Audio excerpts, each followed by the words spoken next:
Pledge of allegiance again tonight. I pledge Allegiance to the flag of the United States of America and to the republic for which it stands, one nation, under God, indivisible, with liberty and justice for all. Thank you. Good evening. This is our third meeting to discuss Morgantown Fire Territory. I'm going to dim these lights so we can try to see the PowerPoint better again. Again, we have Jeff Bellamy, our attorney, here with us tonight, and Greg, who is our financial advisor. So Morgantown Fire Protects Territory. The goal is serving the communities of the town of Morgantown and Jackson Township of Morgan County. Again, we have our dates, so we're on our third reading, and then the vote will be on March 20th here at 6 p.m. So why a fire territory? We have increasing call volumes. Every year we respond to more calls, and that does not seem to be a trend that's going away. We have increasing cost of equipment, apparatus, and overall running expenses. So to try to bridge that gap, we want to increase the levy to support the long-term operations of the fire department. With that, we're going to add some paid part-time staffing, and we're still going to utilize our volunteer department, our volunteer members. Doing this, again, I don't know if it's a statistic, but it has been noticed that every time an entity becomes a territory, it tends to lower the ISO rating that affects properties' insurance premiums. Our goal is to decrease response time and better serve the community, so that way we can get to your door when you call 911 with an issue. So here's a quick little chart, again showing we're back in 2015, we had around 175 calls. 2016, we had a small setback, but still just right at around 150. It has just progressed all the way up to where here at 2023, we had almost 400 calls last year, and we're still staying plenty busy, and we're just starting 2024. So increasing cost of equipment, apparatus, and overall running expenses. Costs have increased on an average of 30 to 40% in the last 5 years. Some examples of that is a fire engine costed $600,000 in 2020. Today, that same fire engine would cost $900,000. Firefighter turnout gear in 2020 costed $2,500. If we want to order today, best price we've been able to find is $3,700. Air packs are SCBAs that we wear to be able to breathe to go into burning structure. In 2020, that costed $6,000. Today, $8,000. Other equipment is up on average of 30% from 2020 as well. Other increased costs of running the fire department include the cost of fuel, just your standard utilities, and building repairs. So our goals for adding personnel and equipment and a new station, again, these are just goals, but our goals are to have free paid personnel on station 24/7, and to continue to utilize our volunteers to maximize response time and have enough personnel at emergency scenes to safely protect you, the taxpayer, the community. With this, we're going to pay volunteers an amount per run to help offset the cost of their fuel and their time that they put in to come in and train. We're going to work to decrease the township and town ISO rating to save on property insurance premiums.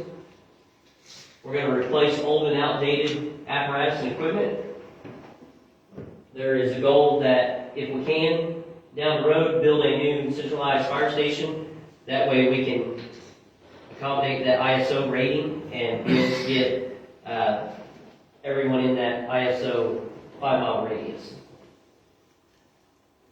And we also want to provide continued education and training and help promote young people in our community to be involved with the fire department. So there was an economic study of tax savings by the Indiana Volunteer Fire Association.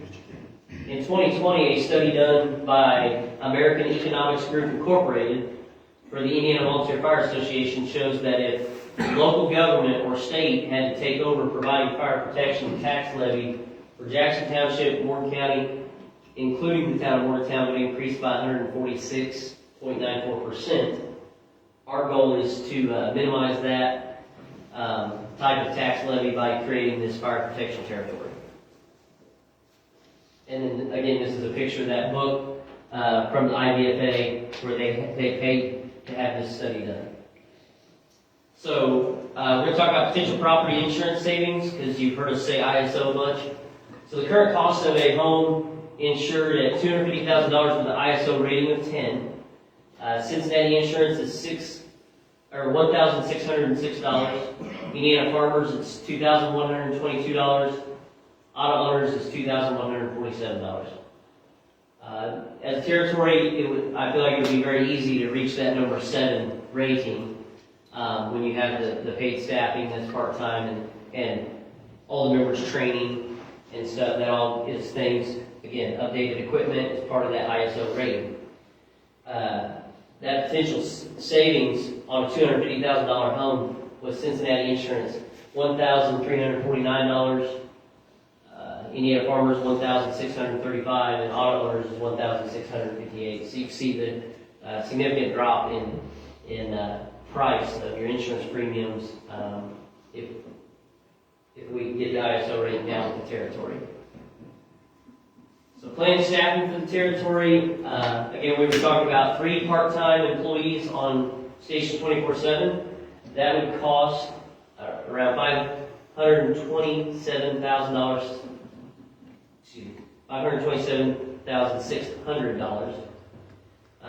There'd be a stipend for the fire chief who helps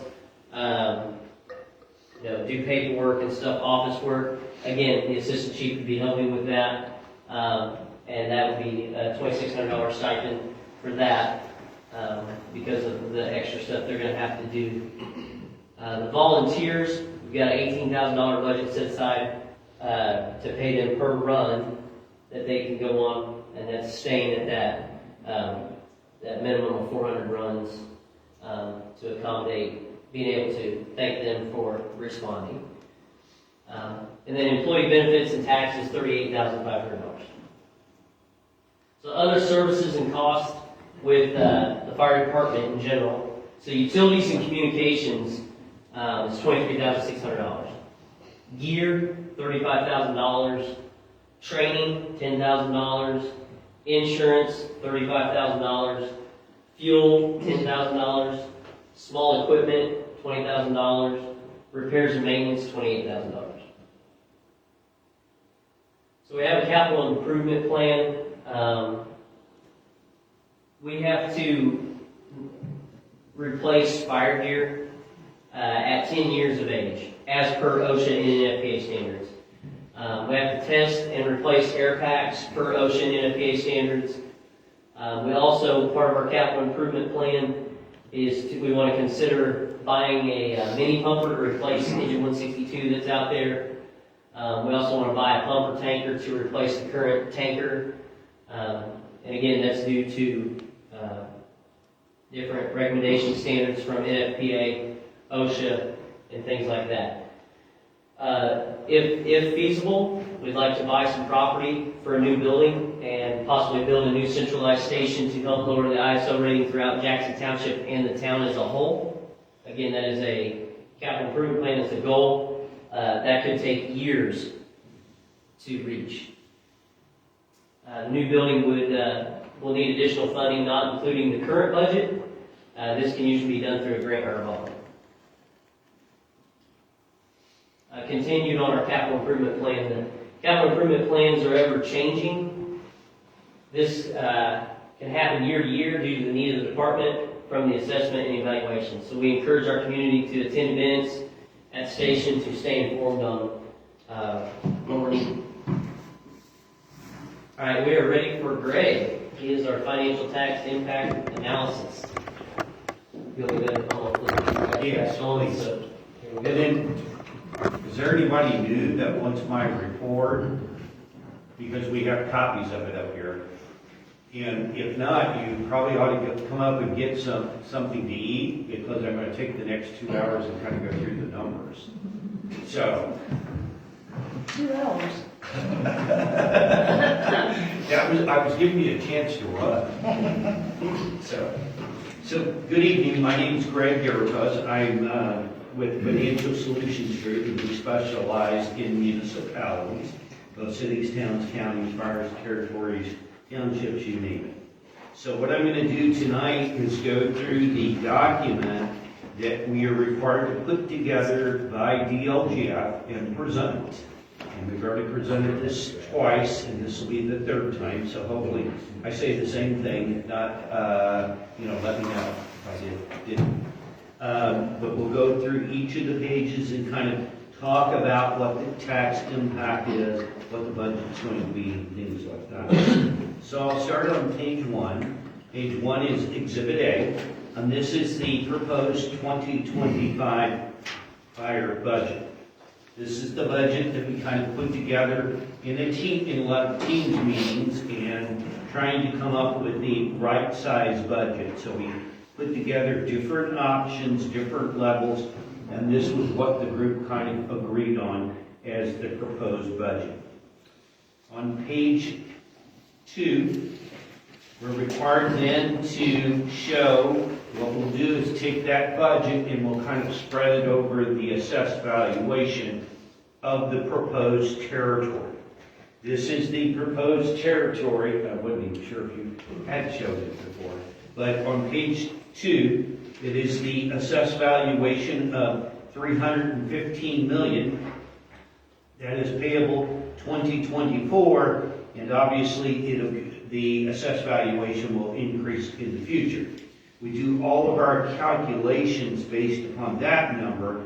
We do not grow the assessed valuation as we project 3 years ahead. What you see then on Exhibit C, or page 3, is the current tax rate that's being paid for fire protection. Right now, in the town of Morgantown, you will find the footnote that says they are using public safety lit to fund fire protection.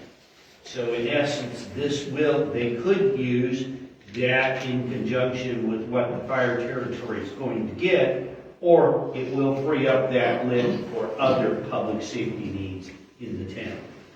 The township is currently charging approximately 2.5 pennies in 22-23, 2.1 pennies. The next page, one of the most critical pages, is page 4. And what you see here is 3 sections. Section 1 is the operating fund. Section 2 is the debt service fund. And section 3 is the equipment replacement fund. I will go through each of those. The first one, the proposed fire territory operating fund, you will see that we are required to put 25, 26, and 27 together. This has been put together again, assuming a certain increase in the expenses, but also with the 15% cash reserve that is levied in the first year. It is not allowed to be levied in the future, but this would give the fire territory basically a cash operating balance. With the money, we assume that the township will turn over some money, and maybe the town would turn over some money, but this would also allow to pay some of the bills early on. As you can see then, we go down several lines. The estimated operating fund fire territory rate is expected to be 27 pennies, almost 28 pennies, 24 pennies, and 25 pennies. So that is the operating rate. We will not be able to go over the estimated budget and the rate that we're proposing here. So you're held to that. The second fund, which is the debt service fund, we are not using at this time. It is something that you could use in the future. It would require both Morgantown and the township to approve like fund resolutions if they wanted to build a new fire station or something like that, but it is not being proposed at this point in time. As was presented in the capital plan, it might be looked at sometime in the future. The third fund, so really the second applicable fund, is the equipment replacement fund. This is a very important fund so that we can have some pay-as-you-go, or this would be also, if we had to lease something, we could pay for the lease out.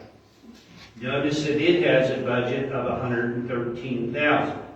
The key to this fund is this fund, you really calculate the estimated rate, which is 3.33 pennies, and that is the maximum rate that the state allows.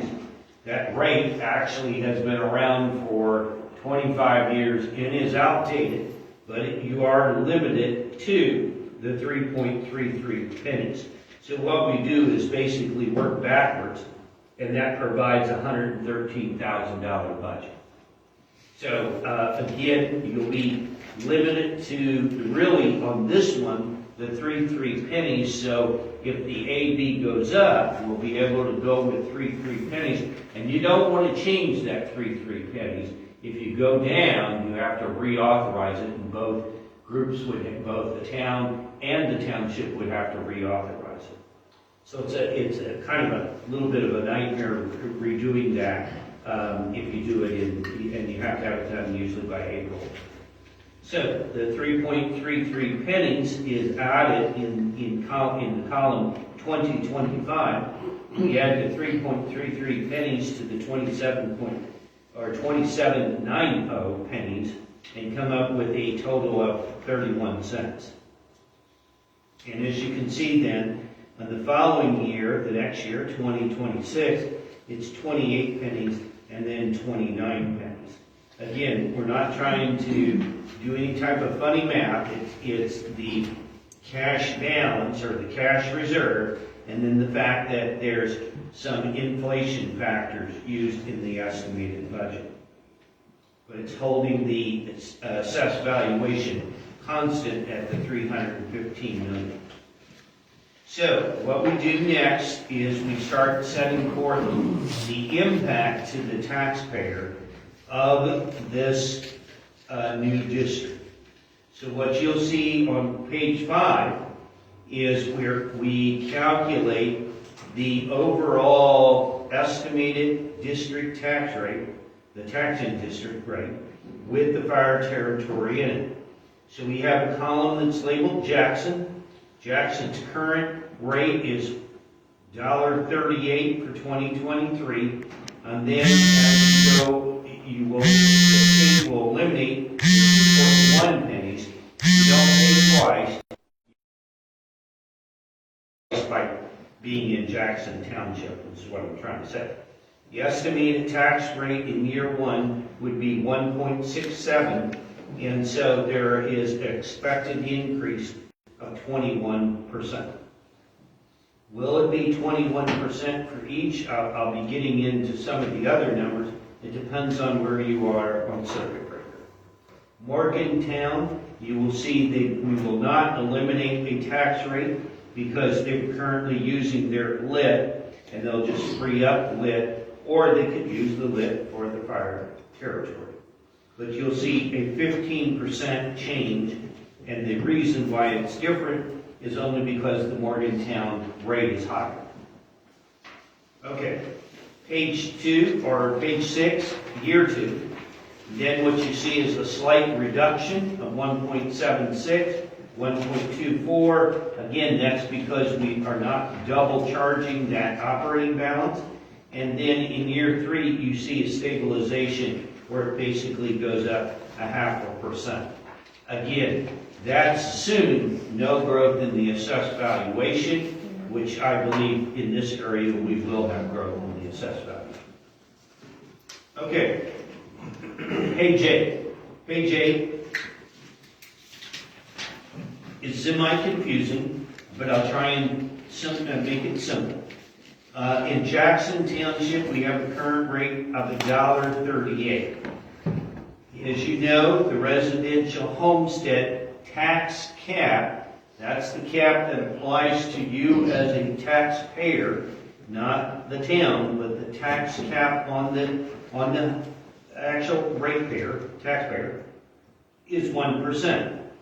As you can see in the calculation here, when you take into account the residential home deductions and all those, you would not have the tax cap hit until you had a $3.8 million house. So, and the reason is the $1.38 rate is very, very low. In Morgantown, you would have the residential homestead tax cap come in around $200,000 because the proposed is $2.05. So residential rental, agriculture, and all other property, the 2s and the 3s are basically all out of the tax cap, so that bill will be increased. I'll show you that in the actual examples here in a minute. Exhibit I, or 9, is basically, you tell everybody if you want to go in and look at your tax bill, get your property record card, and you can go in here and you can calculate your property tax bill, and you can put in any tax rate you want, and you can see the impact. So it's really kind of a neat little function. It's pretty easy to use if you'd like to go calculate your bill before and after. Okay, now we're going into Appendix A. There's actually going to be Appendix A, there's going to be Appendix B, and there's going to be Appendix C. The way this is set up is Appendix A is the 1% or the homestead property. Appendix B is basically the 2% property, which has been defined on that page as the non-residential, basically if you rent out a house, and agriculture.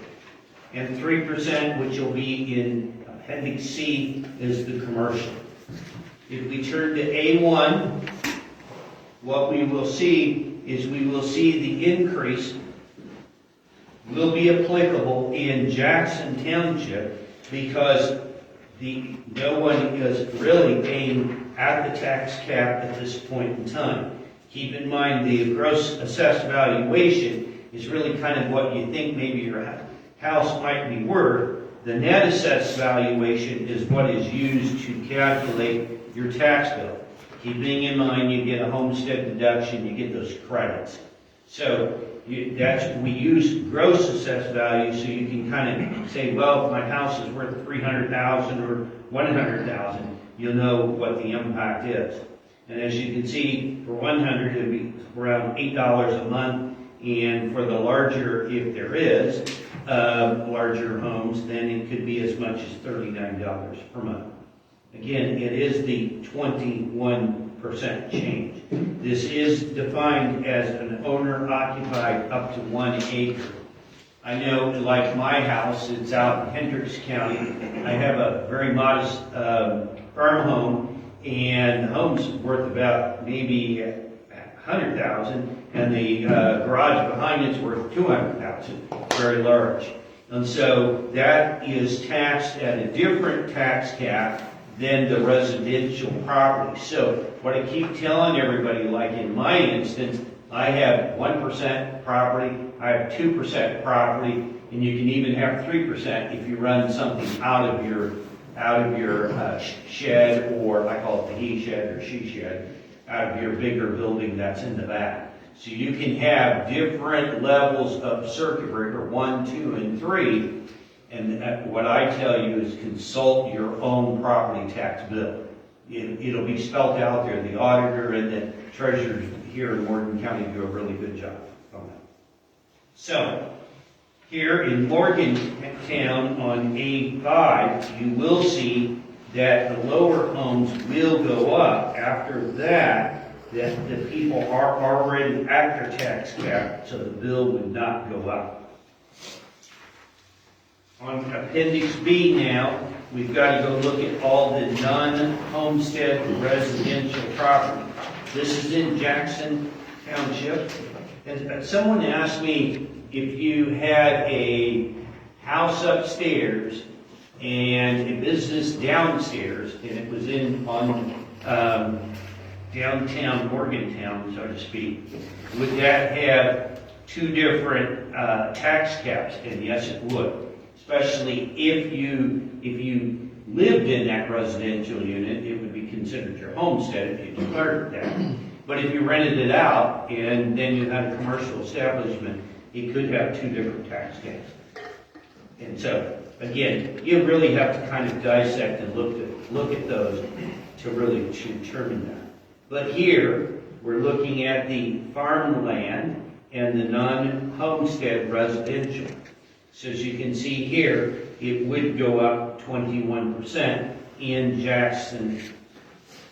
And in Morgantown, B5, everybody's at the tax cap at this point in time, so there is no impact.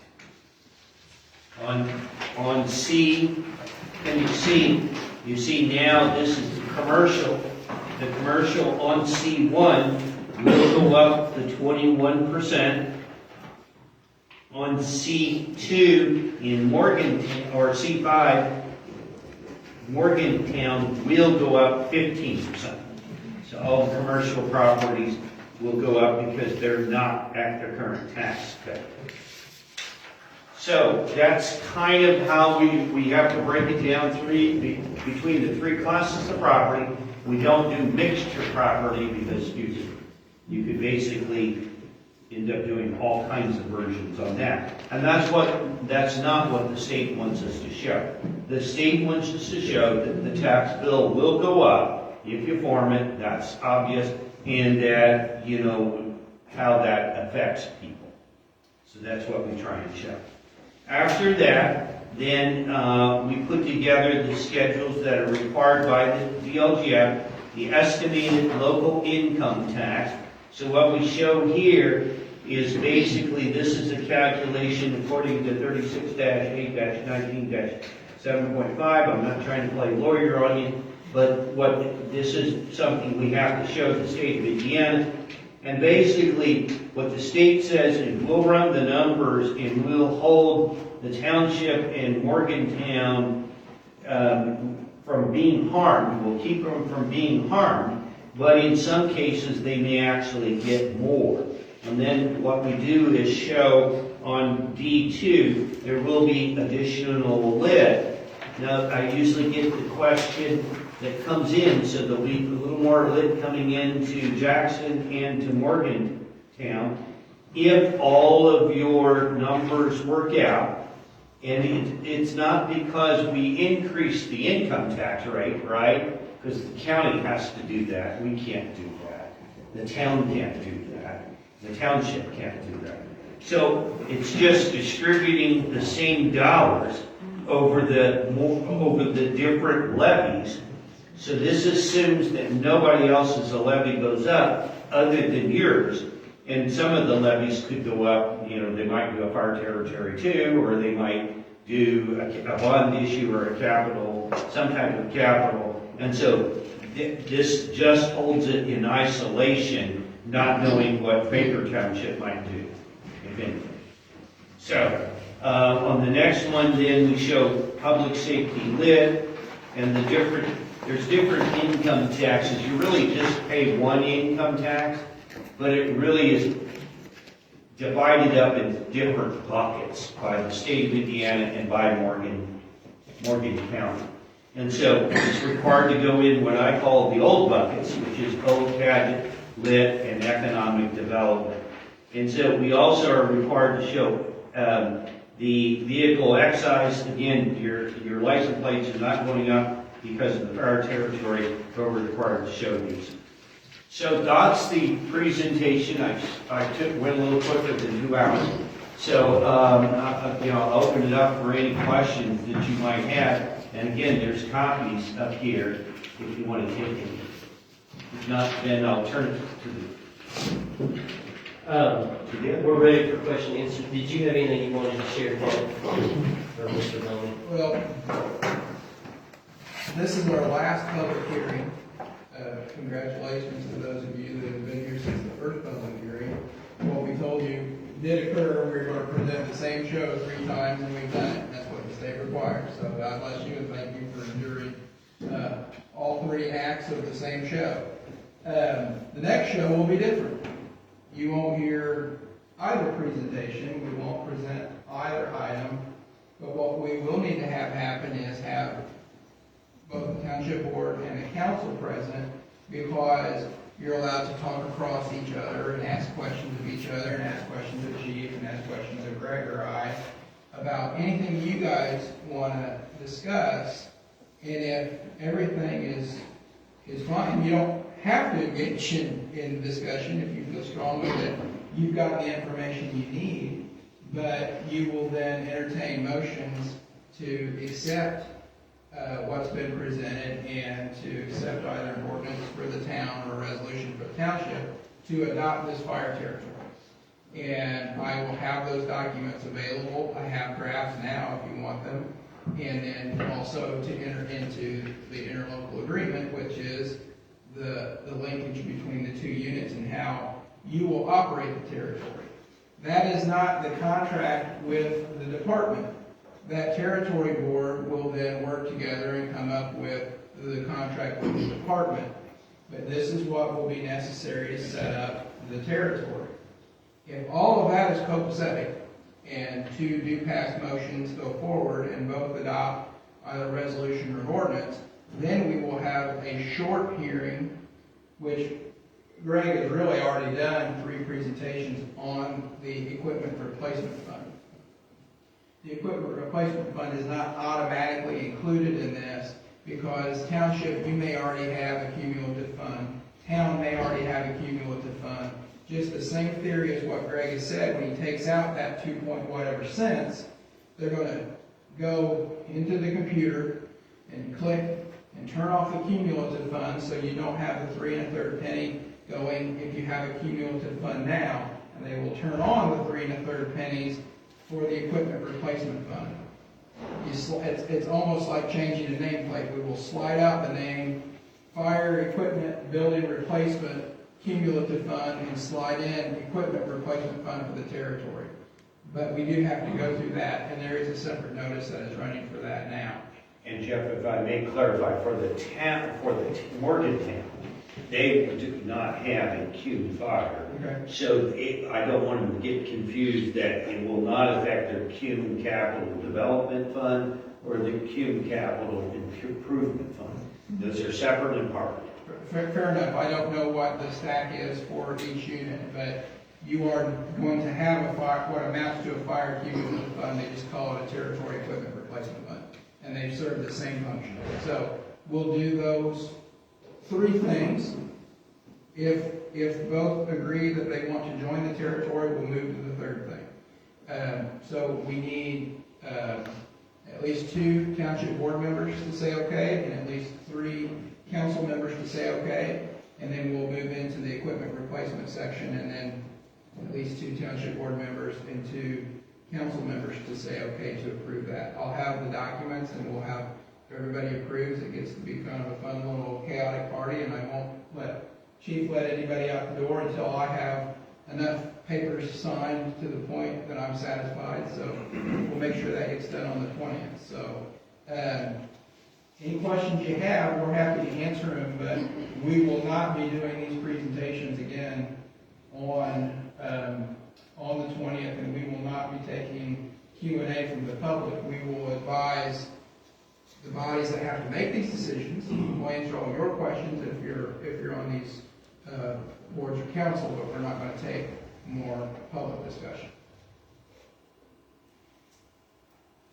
And my closing statement is I'm glad to see there's an actual line, because she was on the team meeting, and it was just a blur. And the first meeting and the second meeting, they kept saying, oh yeah, she's going to come. And I'm like, yeah, right, I think this is a fictitious loan and they gave us a budget. And so I'm here. I'm glad you're here.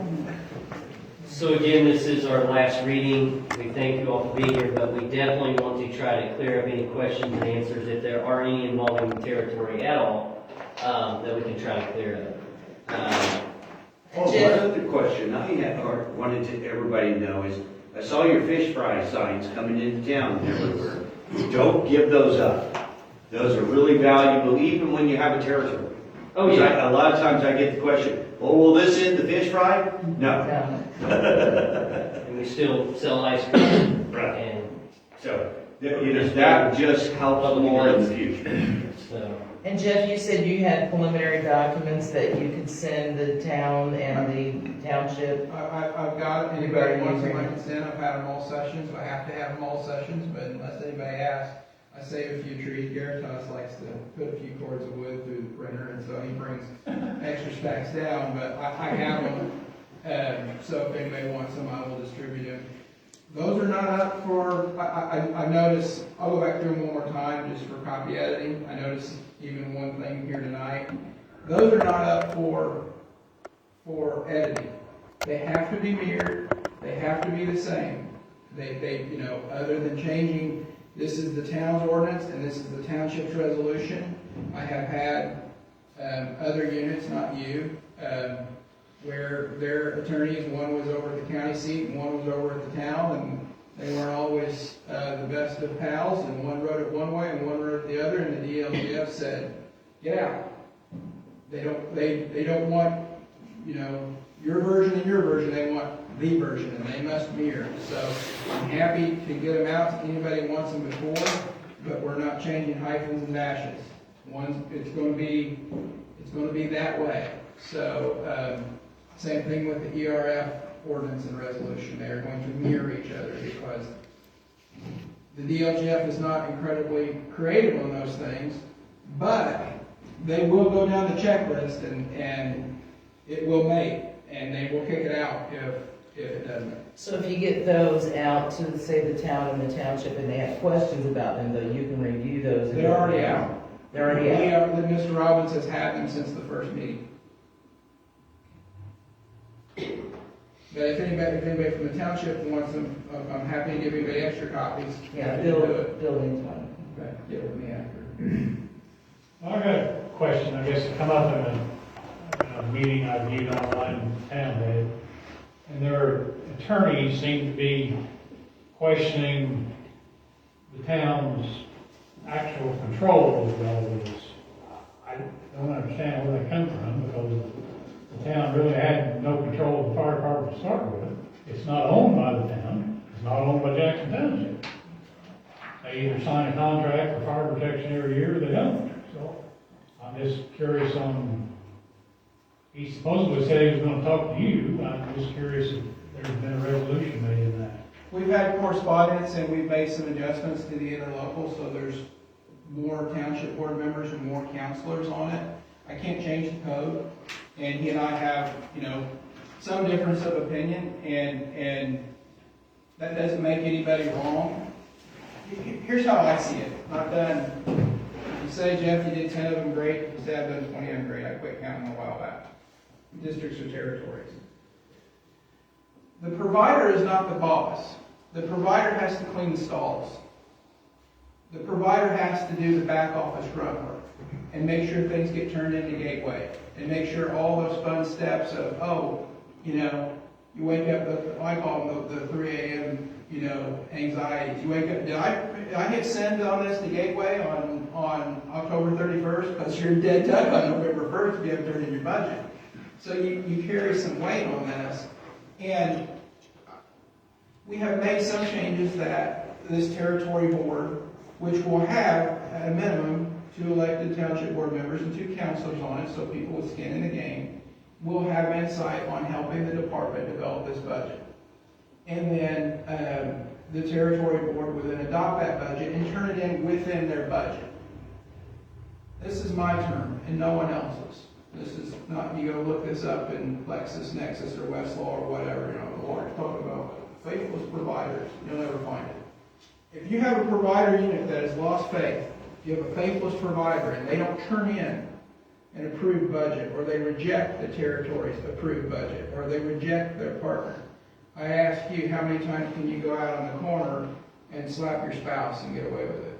How many times can you go in a business relationship, whether it's an old-fashioned partnership or an LLC, and cut your draw out first and not leave anything in the pot for your partner? How many times can you do that and have that person want to stay in either that domestic partnership or that business partnership?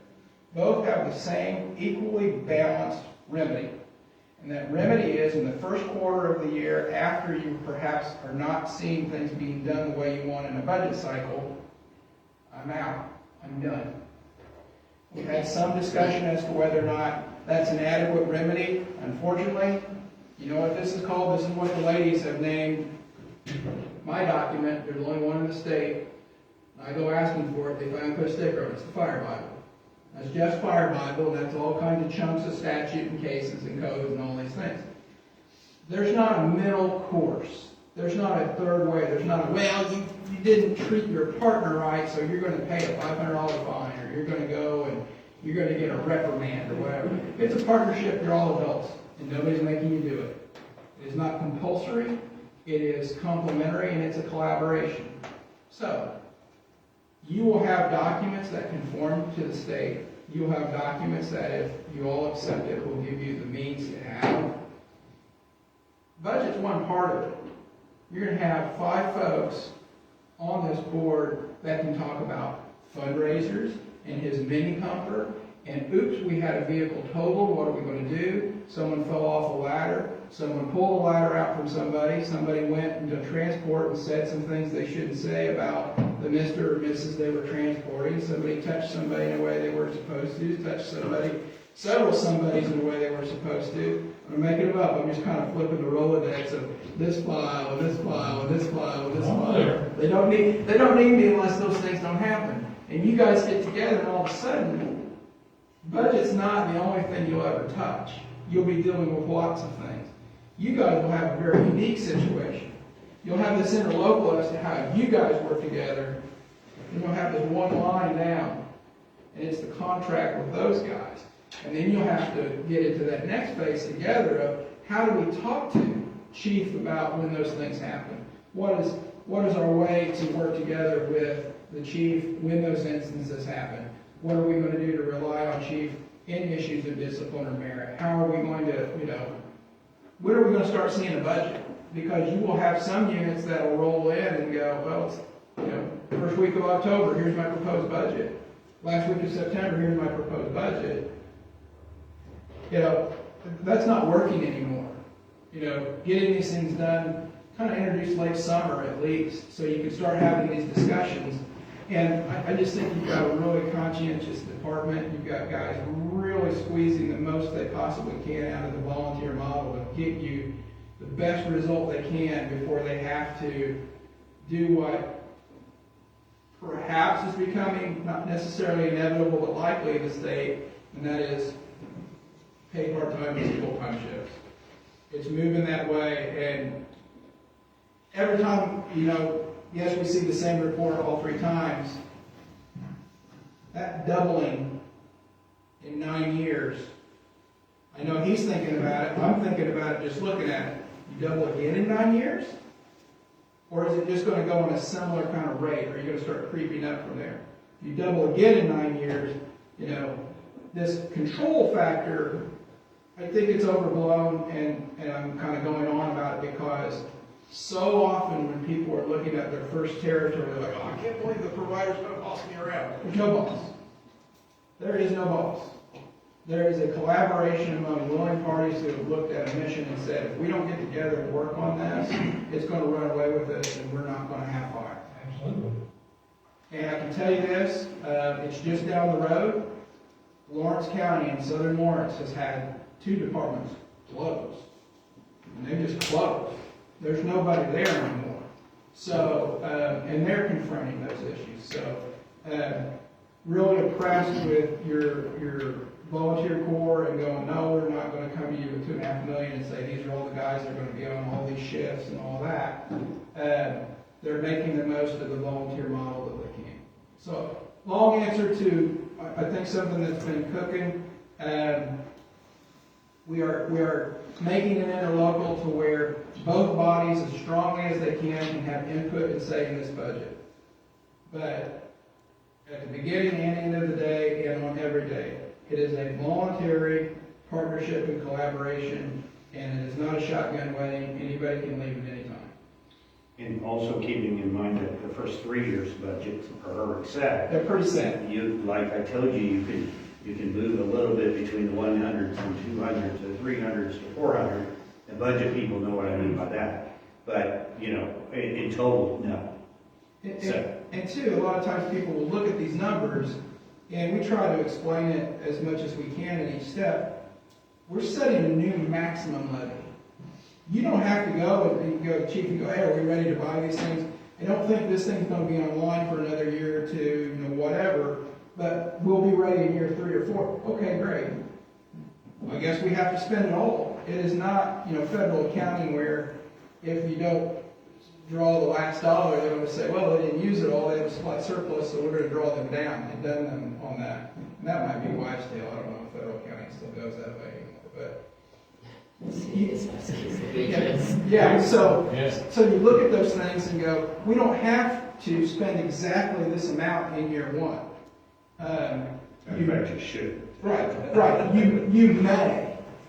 All we're doing is setting a new ceiling. And it's the only time you get to do it. They'll give you your little growth quotients after. But unless you take a debt levy, or something new comes out of the legislature, or we reconfigure with, say, a new partner in the future, this is what we'll be for some time. So I think you've got some cushion built in, and it's a dumb metaphor, but I've got youngish, medium-aged kids at home. You don't want to cut it too close. You don't want to buy next winter's coat at the end of the season and be that year where they, you know, shoot up 6 inches and it was snug to start with. You want to have some room to ramp into it, and I think that's with the 3 years you've got built. So,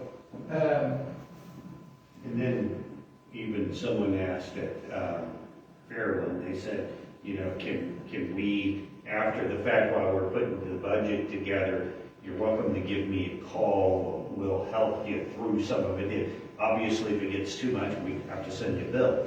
But the answer is, you know, if we're around available to answer questions. At least our firm is. So. Does that help with understanding? Any other questions we can try to answer tonight? Again, like Jeff and Greg both mentioned, we're trying to, again, I'm a taxpayer of this township area, and we want to have the best service we can provide you at the best rate we can get you. Again, like he said, we didn't come actually with a $2.5 million budget, trying to be a full-time paid department. We know that's not the right thing for the town. We know what's right for us is to consider this growth, this ceiling growth, as they said, this new ceiling. And as I look through some of this stuff, like it said here, the max cap on a homestead in town, $13.51 per month is what they pay. Is that what it's going to be added to currently? Correct. So you're talking 45 cents more per day. You know, you can't even find a Coke machine that takes 50 cents anymore. To drink 1 Coke per day is what your rate is affected. That's the max on that raise there per day. You know, when you look at people that have these streaming services like Netflix and Hulu, the average cost of that is $7.57 per day. That's 25 cents a day is what they're spending for entertainment. We're going to provide you protection of your home, protection of your health, your family, your animals, your property for just an additional 45 cents per day max in the town homestead. And I can say I've even got numbers for the homesteads of the township. Again, it's the amount of increase. We've tried our best to keep it as low as we could, but yet get you the service you need where we are safe, following OSHA, following NFPA recommendations, things like that, to where we can have some wiggle room to purchase a $900,000 truck. Again, like they said, it's not gonna be next year. It's just not. We still have trucks that are running, we're gonna make that work. As we grow with this budget, we can hopefully purchase a truck. You can see we did not approach you with the debt at all. We have no desire to get a bond to build a new station tomorrow. That's not how we are. That's not our goal. Our goal is to get caught up, and this is a statewide pandemic for fire departments, like you heard. It is a pandemic for firemen and volunteer fire departments all over the state are struggling to get the funding they need, and the DLGF and them, they want us to do things like this. We're trying to give you that to the best of our ability, where we can still provide you an amazing service at an amazing price. Yes? And don't forget, it could be offset by saving on the insurance. Correct. All of that, and then maybe some. Right, if we may have to raise your taxes, it's 45 cents a day, but if we're bringing your homeowner's insurance down $300 or $400, that 45 cents a day is only $162. If we're bringing your homeowner's insurance down $300, you save money. Yeah. And you call 911 and there is under 2 minutes, we're rolling out the door with a fire truck to come help you with EMS, fire-related issue, or anything else that warrants for you to call 911. So, if that helps ease your minds, that's what this budget is. Yes, Dave. One question I had, and I know I brought this up last meeting, but just for the benefit of people that see the salary and the wages, is that, it was $527,000, is that 3 individuals, or is that a pool of individuals that are full-time? Because it's, how many hours on, hours off? So, okay. How does So that work that out is for what we were everybody? working on too. So yes, we have to follow, again, state guidelines and stuff like that. Because we're part-time staffing, we have to keep them within a 212-hour limit and like a 28-day pay cycle. Okay.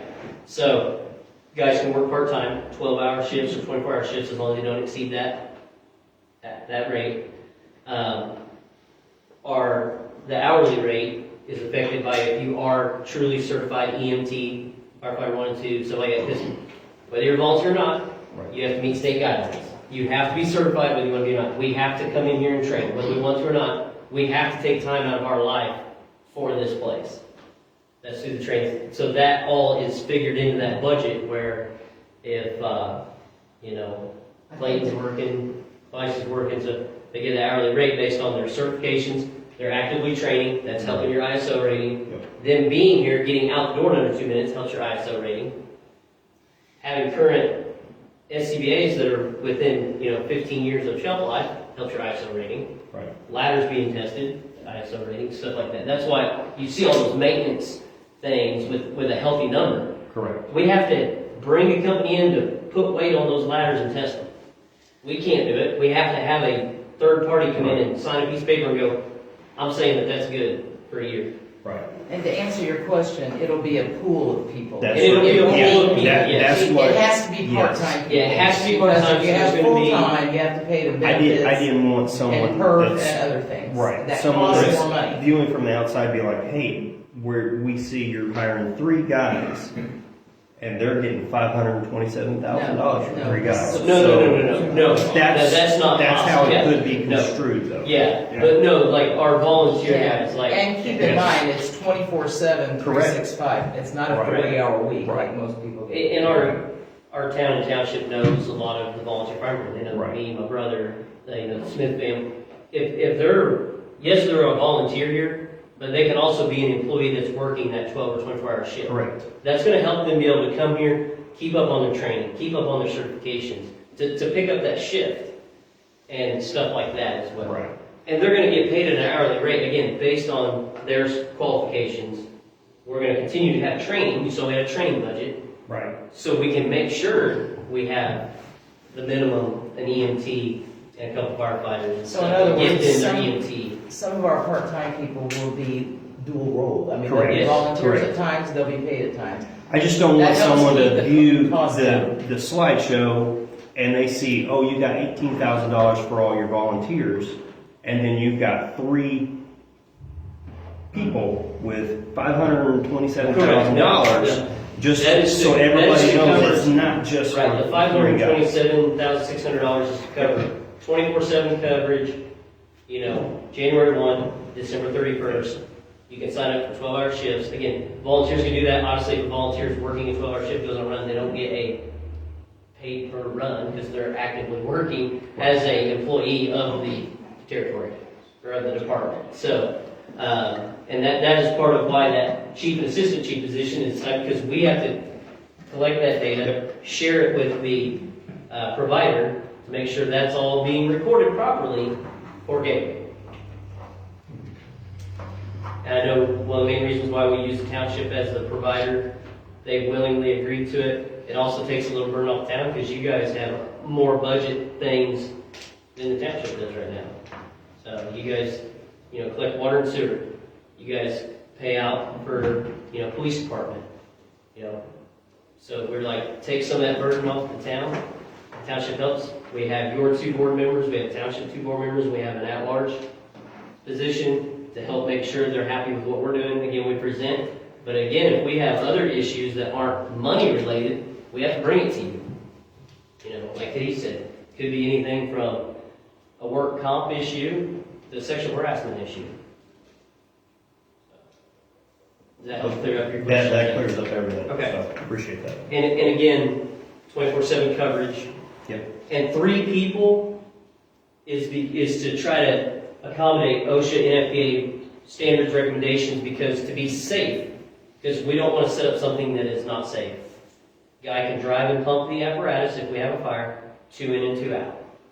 That is the safest thing for everybody. While our other people are responding to help, they can quickly get in that house with a fire hose, get water on the fire, search it, And that's what get people out of prison. That is a minimum requirement by state. Again, we didn't come at you with $2.5 million budget saying we need 4 guys.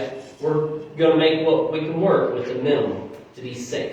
That's why that's a $527,600 line item is for the sake of safety and, for everyone. Well, I think another misconception amongst people is they don't realize that volunteers are held to the same standard as career firefighters. when they're Correct. trained. You care. They have to have the same exact training as a career firefighter. Correct. So to kind of add to what he just said, I'll just say that. So one of the things that we do, try to do diligently here at Morgantown is we have guys that are instructors and we work with the Indiana Department of Homeland Security. They're the ones that, I'm just going to clarify all this for everybody because it makes sense. We go through them, they provide us all the education that we have to teach, the minimum standard. So minimum standard right now for a volunteer firefighter, the state requires that you be hazardous materials awareness certified and hazardous materials operations certified before you can take firefighter 1, firefighter 2. Those 4 classes takes about 5 to 6 months, depending on the style of teaching, how they do it. We usually do 2 nights a week and most Saturdays. Usually ends up 2 nights, 4 hours, and an 8-hour Saturday. So 16 hours a week for 6 months. A total of 400 hours minimum to get the certification to even go inside a burning house. And then if most people you have to be minimally certified as an EMR for emergency response on EMS calls to the state. Most of us just go straight to EMT as the minimum. That's a 6-month class. Minimum 800 to 1,000 depending on where you go. Some it's even more expensive to take that class, depending on where you take it at. Whether you take it through Pelham or a college or maybe Central Night Career Center. So those are the kind of things we're trying to push and get through. A lot of those fire classes we can do as instructors, and we have for this department, but the EMT one takes different certification requirements. We have someone certified to do that and has done that. We've hosted those classes here. But I just told you, there's a whole year there So there's 12 months of just education and training for a brand-new person that's 18 years old and says, I don't want to be a volunteer firefighter. Then we have to log continuing education for ISO and stuff like that. That's why guys that are volunteers and probably sign up for shifts, train out here and, you know, practice on ventilation and hose advancement, stuff like that, and log it so we can report it to the ISO so we can keep your insurance premiums down. Because again, they don't care that you're volunteer and that you have a life outside of here. They want you to meet the minimum requirement at state level. Any other questions we can try to clear up?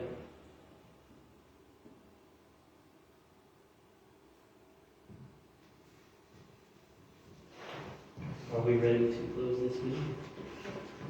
If you say so.